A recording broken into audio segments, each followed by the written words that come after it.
In this video, we will show you how to replace your rear backing plate on this Dodge Ram. This will be mounted behind your rear wheel and rear brakes. Let's get into it. Okay friends, let's get started on our job. The first thing you want to do is safely raise and support the rear of the vehicle so the wheel is off the ground. Once you've done that, we'll continue on to removing all 8 of our 24mm lug nuts and then the wheel.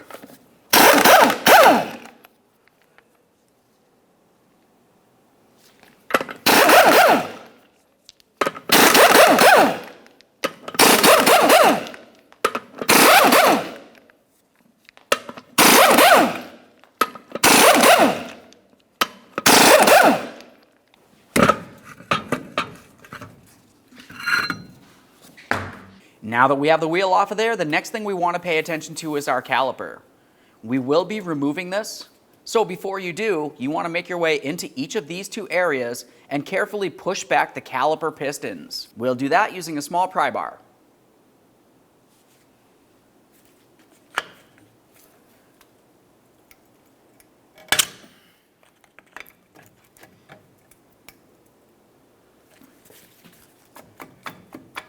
Once you have movement from there, we'll make our way to our 2 caliper slider bolts. To remove each of these mounting bolts, we'll be using a 13mm. We'll loosen the top one first, leave it in there just a couple threads, and then remove the second.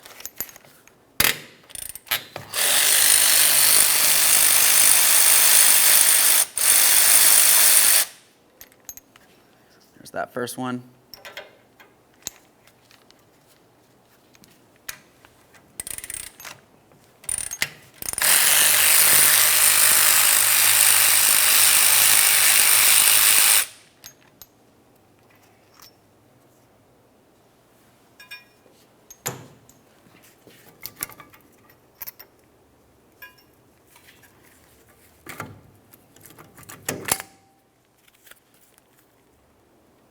Once we have that off of the vehicle, we want to pay attention to the areas of the caliper where those 2 pistons are. We're looking to see if there's any fluid in this area. If there is, it's probably brake fluid, in which case you'd have to replace the caliper. Before we set this aside, let's press back each one of these pistons as far back as possible. To push in these pistons, you want to make sure you push them both in at the same time. There's a small piece of wood in this area. Now we can continue on with our dual piston caliper depression tool.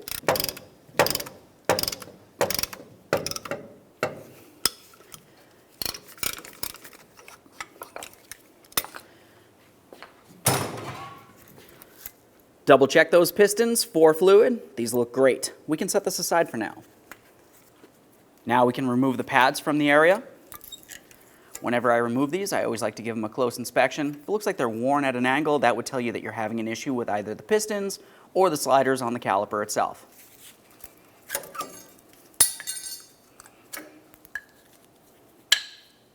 With the caliper out of the way, we'll continue on to removing the caliper bracket. For this, you'll find that you have 2 21mm headed mounting bolts to remove. Leave that first one in there a little bit.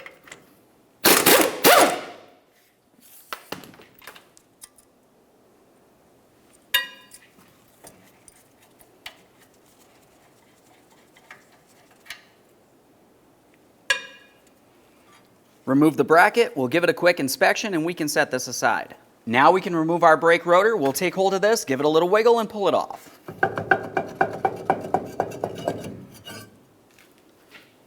We'll give it a quick inspection, set it aside. Now with that brake rotor out of the way, we have a clear view of our parking brake shoes and the hardware. To start removing the shoes, we'll start on one side. You'll find that you have an anchor pin that comes through from the back side of the backing plate, straight on through the backing plate and the shoe, and it has a metal clip holding it in place. To start removing this, we'll be using a small pry bar, and you want to press in on that clip. While you're pressing that in towards the shoe, use some long nose pliers, grab onto the head of that pin, and give it a little twist until it comes to the unlocked position. With that in the unlocked position, we'll release this clip. Just want to pop right off of there. We'll give that a quick inspection. We can remove that pin. With that anchor pin out of the way, we'll be paying attention up along this area, where your adjuster is located. We need to remove the adjuster and this spring. When you're working on the driver's side, it will be up along the top. The passenger side, it'll be located along the bottom. Let's go ahead and carefully do this, being extremely careful for any pinch points. We'll slide this out of position. Watch our eyes, of course. Now we can start removing that adjuster. Here's the other side of it. You want to remember how this was in the vehicle? We had this area of the adjuster facing towards the front of the truck. Let's reach in here and grab onto this spring. We'll remove this as well.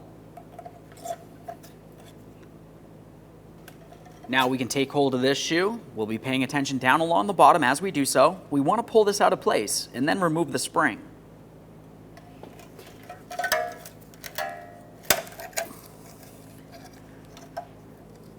Sometimes this will be stuck in place. Just use some long nose pliers.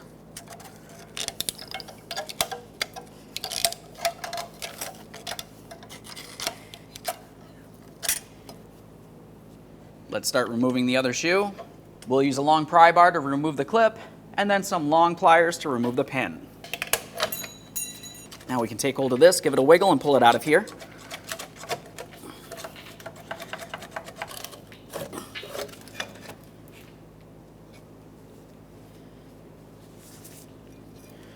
We'll remove the spring from this now. Just go ahead and give that a little twist. There we are. Get this out of here. The next thing that we'll do is remove the axle from the area. You want to make sure you have a collection bucket underneath here, because as we remove this, there's always the possibility there will be gear oil. Use a 14mm to remove all 8 of your 14mm mounting bolts, and then we can remove this axle.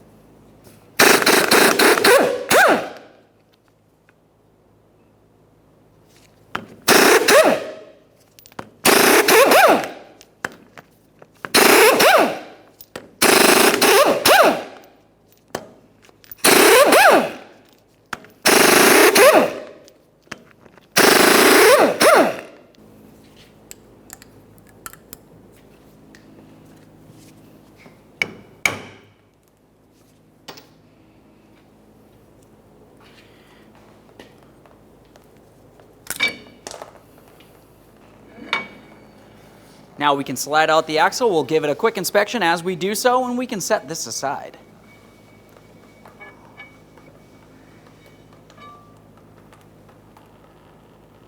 It's common on this area to still have a gasket. We'll remove this, give it a quick inspection, and set this aside. The next thing we'll do is pay attention right in this area. You'll find that you have a locking clip. You can use a small pry bar or even some long nose pliers. We're going to grab onto this and just give it a little tug out of here. There's that locking clip. We can set this aside.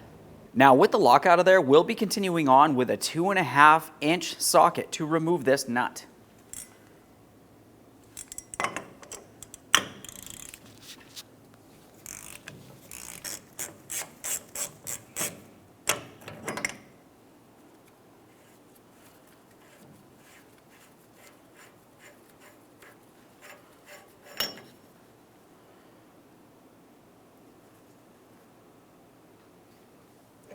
Now we can take hold of this hub, we'll give it a little wiggle and carefully pull it out of here, being extremely careful not to drop the bearings. You'll have some located on the outside here. You'll have another set with a seal on the inboard side. We'll set this aside. Let's make our way along the back side of the backing plate. You'll find your emergency brake cable. We need to remove it from this bracket.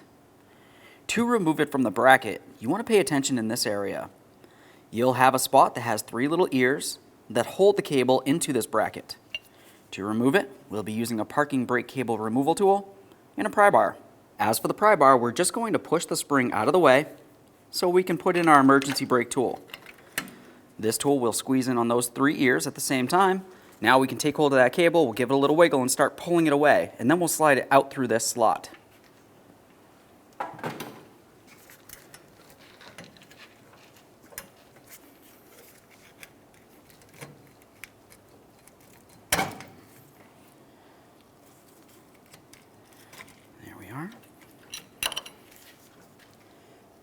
We'll pay attention down in this area. We want to pop the cable out of here as well.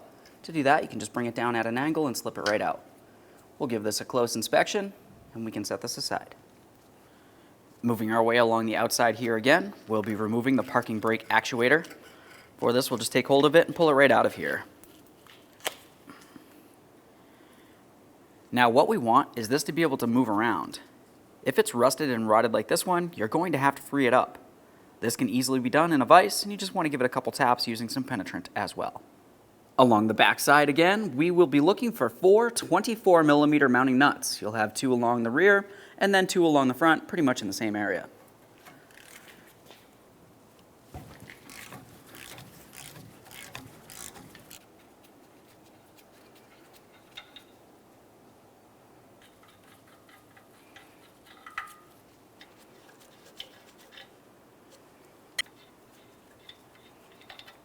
Let's continue on with a hammer. We'll be giving this a couple loving bonks, trying to drive it outward to remove it.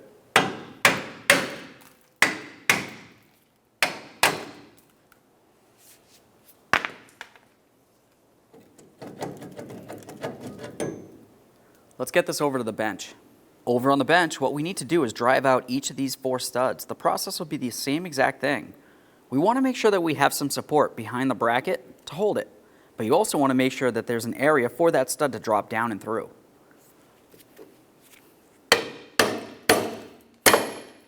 There's one. We'll do the same to all.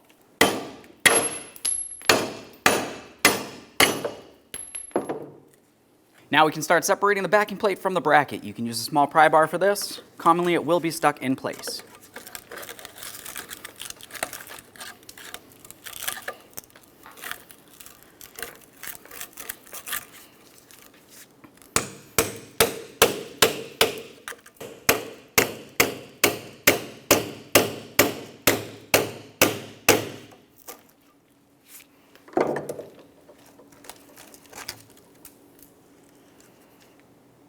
There it is, friends. Let's have a quick look along the backside of that backing plate. You'll find that you have this rubber grommet, which is where the parking brake lever had gone through. We want to remove this, but before we do, let's just take a quick note of how it's angled. This one kind of curves off towards the opening in the backing plate. It's important to know. We can take hold of this and just pull it right out of here. You want to make sure that you give it a quick inspection, make sure it's soft and pliable and it's not torn, worn, or damaged in any way. If it is, you're going to want to replace that. With the backing plate off of the bracket, you want to pay attention to the mounting area of the bracket where the brand new backing plate will go. Commonly, you will find that there's a lot of buildup on this area. Just go ahead and remove as much of it as possible.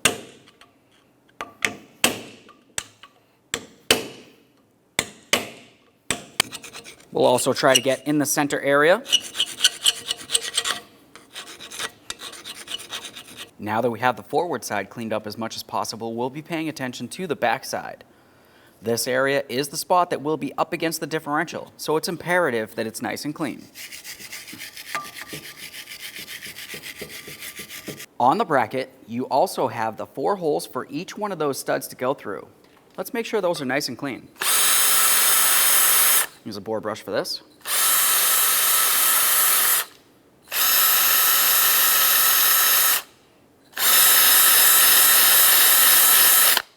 The next thing you'll want to do is clean and inspect your mounting studs.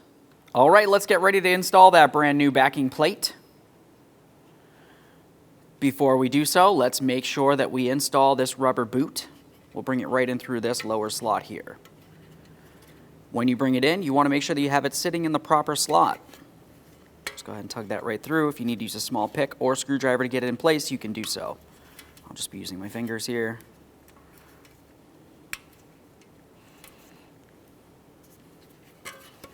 Now we can put the backing plate on the bracket.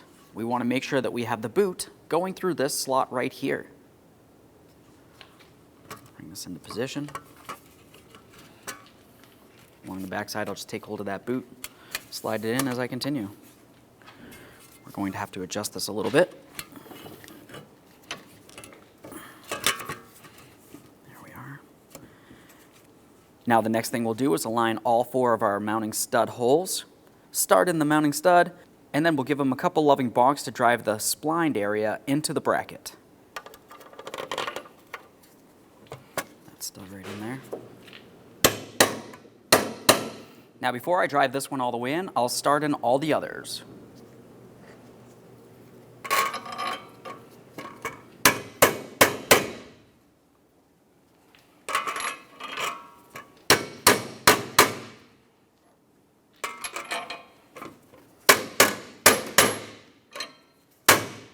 Now that all of them are started in, we'll drive this in, and then we'll do the same to the rest.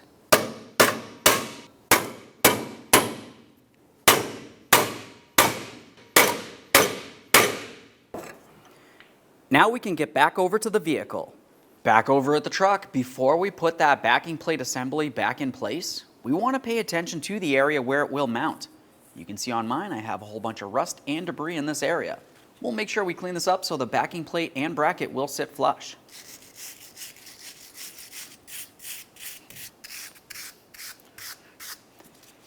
Now that we have this base area cleaned up, we'll be paying attention to this tube area. Up along this ridge is where the seal will sit, so you want to make sure you clean this down and give it a thorough inspection. If you feel any grooves in this area, you're going to want to take care of that, otherwise it will damage your seal. We'll also clean down any debris that's on the tube. We don't want anything making its way into the differential and causing an issue. With everything cleaned and inspected, we'll be using some anti-seize along the flange area of the differential. Now we can install our backing plate. Make sure you have it in the proper orientation so the area for the caliper is facing towards the rear of the vehicle. We'll slide our studs into the holes on the flange. There we are. Once you have that pressed all the way on, we'll come along the backside and install each of our 4 mounting nuts. Once they're bottomed out, torque them to 85 foot-pounds. You'll find that we use some thread locker on the threads for these because we are reusing our original nuts. If you are replacing them with new ones, typically you don't have to do that.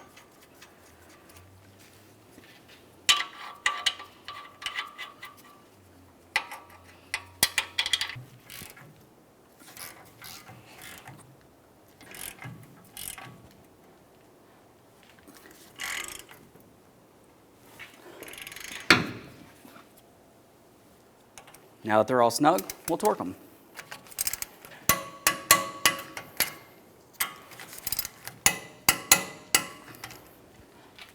Do the same on the other side.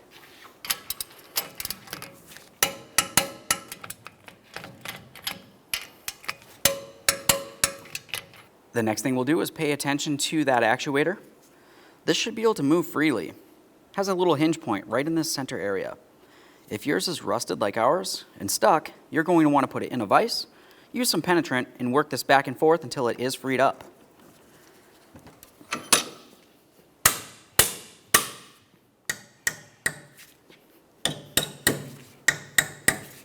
we are. It's moving now.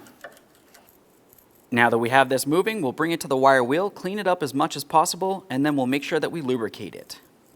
With this well lubricated, let's reinstall it. You want to make sure you have it in the proper orientation, just as you see here. So that way there, when you pull on the emergency brake, it's going to pull on this, which will of course separate those parking brake shoes and actuate it. Just put a little bit of lubricant on the end here so we can slide this right on through the boot. There we are. Bring that all the way up against. Along the back side here, we'll just reinstall that parking brake cable, slide it up in there. Now we can align it with the bracket. For this, you want to go ahead and hold on to that spring, pull that a little bit, pull on the cable, and slide this through. Now we'll press the cable into the bracket, making sure that it secures in the proper position. Listen to a nice click from there. We'll give it a tug to make sure it's secure in the bracket, and then also double check at the far end here at the actuator. This looks great. We can make our way back to the outside. Now we can start putting on our hub, but before we do, use a little bit of petroleum jelly just along this lip here where your seal is going to slide over. This will help prevent some damage.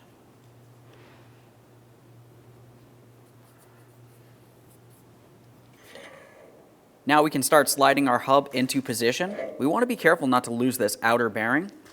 Before I press it all the way in, we want to make sure that we put some 80-90 gear oil directly into the center of this hub here. So I'll just squirt some directly in there.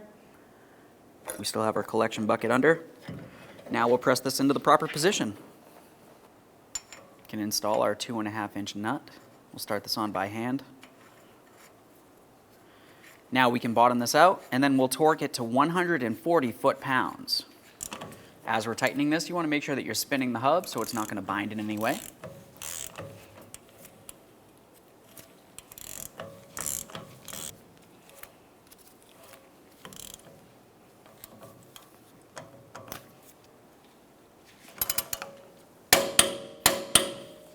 Once you have that torqued, you're going to want to loosen it a 1/4 turn.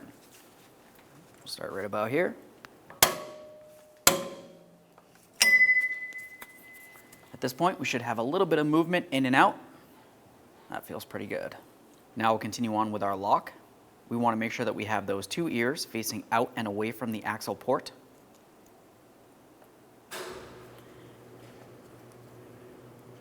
Now once we feel as though we have that in position, we'll tap it in.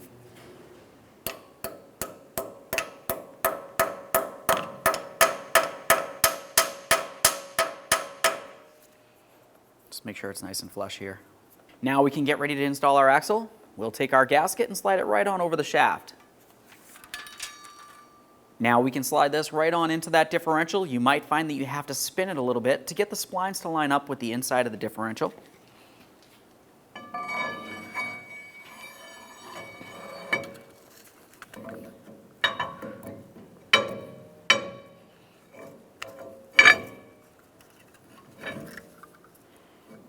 Just keep pressing this in. Now the next thing we'll do is line up all the holes here. We have the holes that are on the axle, the holes on the gasket, and then of course you also have the mounting bolt holes on the hub itself. The next thing you want to do is make sure you clean each of your mounting bolts, apply a little bit of blue thread locker, never red, and we'll start each of these in. Once all of them are started, we can start snugging them. Now that we have each of these started, we'll snug them up.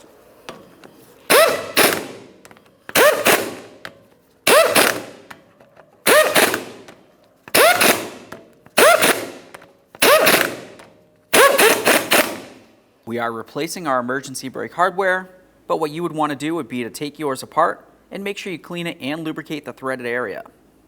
Now that I've done that, I'll put on the star adjuster here. We'll bring this almost all the way up to the top, and then we can put on the bottom piece.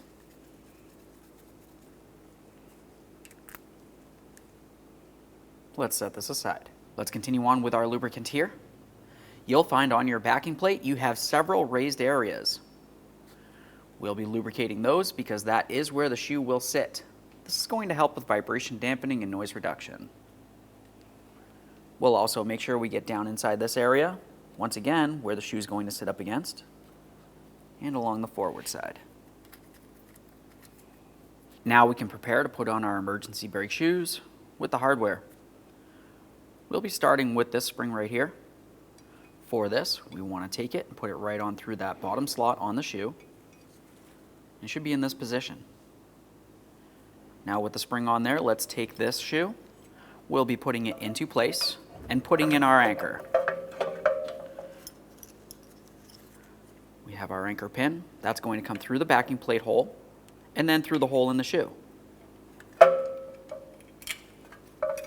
Now we can continue on with our clip. You'll find on the clip you have a rectangular slot. We want to make sure that that aligns with the pin.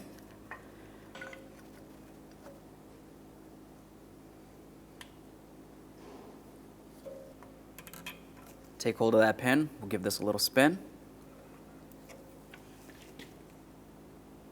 At this point, it should look like an X. Just swing this over. Let's get this shoe on here.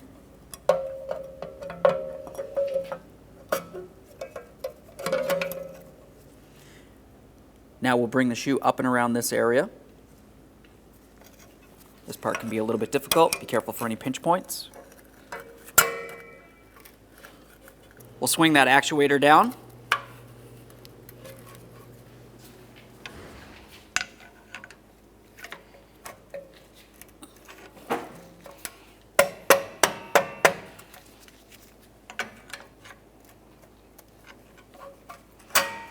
There we are. Now we can continue on with the shorter spring. Since we're doing the driver's side, this will go up along the top. Slide that right into the hole over there. We'll stretch this shoe, do the same thing. Now it's time for the adjuster. As for this adjuster, you want to make sure that you have the adjustment wheel closest towards the front of the vehicle. If you put it in backwards, you're going to have an issue.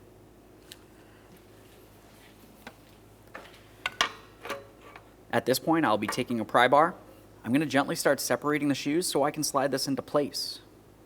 Be careful for pinch points.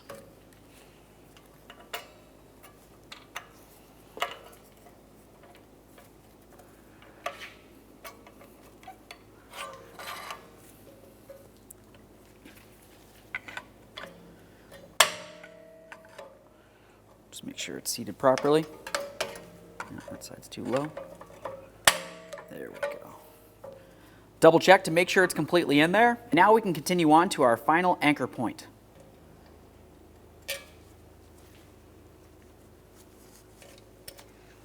Clip on there.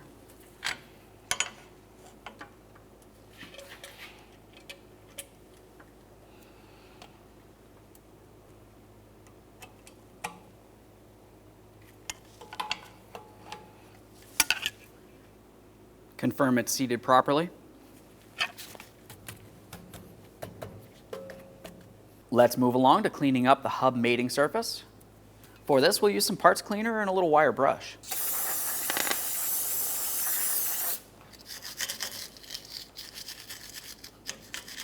Let's apply some anti-seize to this area, being extremely careful not to get it on our parking brake shoes. We're at the point that we can start putting on our brake rotor. Before we do so, I want to talk to you about the adjuster here. On the backing plate, there's a small slot that you can gain access from the backside, making your way to this adjuster. So we would just use a small angled pry bar or screwdriver, whatever you have. Come in through the backside there, and you should be able to move this up or down to adjust the shoes out or in, depending on which way you spin it. Now with that said, we'll be taking the rotor, sliding it right on over here, and we'll make sure that the shoes are not hitting directly against it because that will cause friction, cause heat, cause these to expand, and possibly lock up your wheel.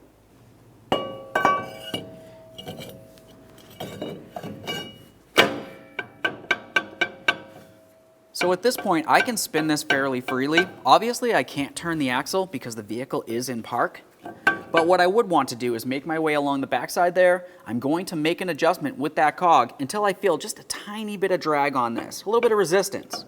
Once I've done that, I'll just back it off a tiny bit so there is no drag, and then we can continue.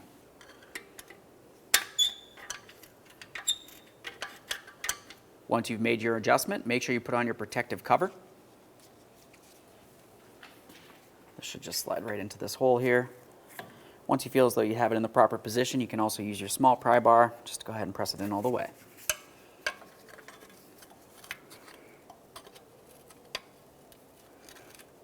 Once you feel as though you have the proper adjustment, make your way along the back side. We'll be using a small pry bar for this. I want to pry up against this mounting stud and nut, and up against the e-brake actuator. You want to make sure that this can move. If it only moves a tiny bit, you've over-adjusted. If it moves too much, you're under-adjusted. Let's go ahead and do this. That pushes to right there, and then it stops. And that's where those parking brake shoes are hitting up against our brake rotor. That's a good amount of movement. Like I said, if it moves too far, that means that the parking brake is going to have to pull too far, and the shoes won't hold. Let's get ready to install that bracket. We'll take our 2 bolts, start those in by hand. Once both of them are started, we can snug them up and torque them to 100 foot-pounds.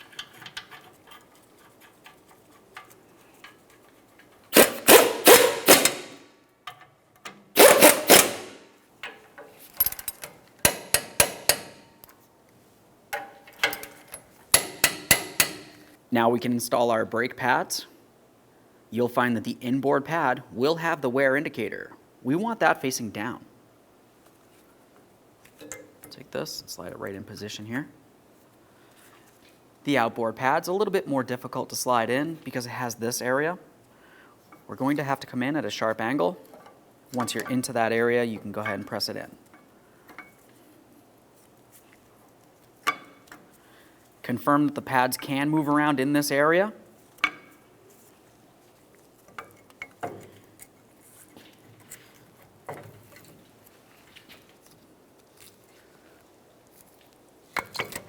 Now we can install our 2 slider bolts. We'll start these in by hand so we're sure they are not cross-threading, snug them up, and then torque them to 24 foot-pounds.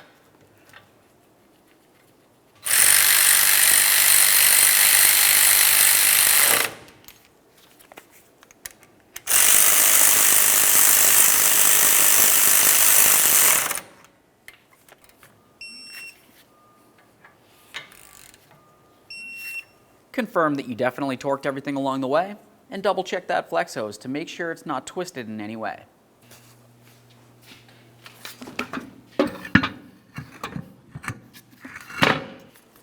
Now we can get the wheel on here. We'll start on all the lug nuts, bottom them out, get the wheel safely back on the ground, and then torque each of these lug nuts to 135 foot-pounds.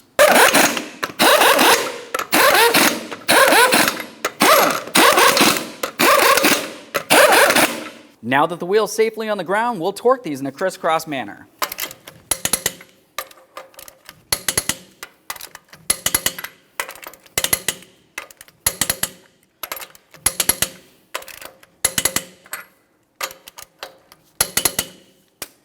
Torqued. At this point, we have our backing plate fully installed. If you're replacing them as a pair, you want to go over and do the exact same thing on the other side of the vehicle. Once you've done so, we're going to tip the differential.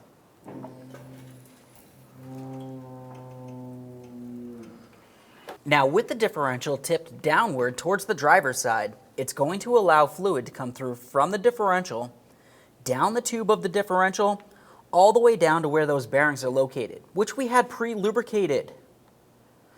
Once you've done this for several minutes, we'll say about 5, go ahead and do the same to the other side, assuming you're replacing both of the backing plates. We want to make sure that there's fluid in both sides. After you've done that, we'll make our way back to the center of the differential, remove that fill plug, and top off the fluid with 80/90 gear oil. We'll use a 3/8 drive ratchet to remove the fill plug on this differential.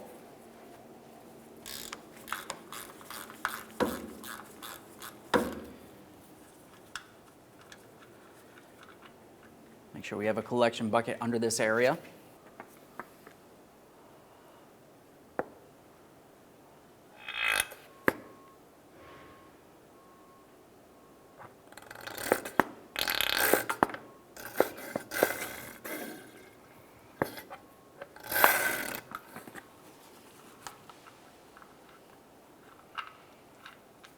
Now we can reinstall that fill plug and clean our mess.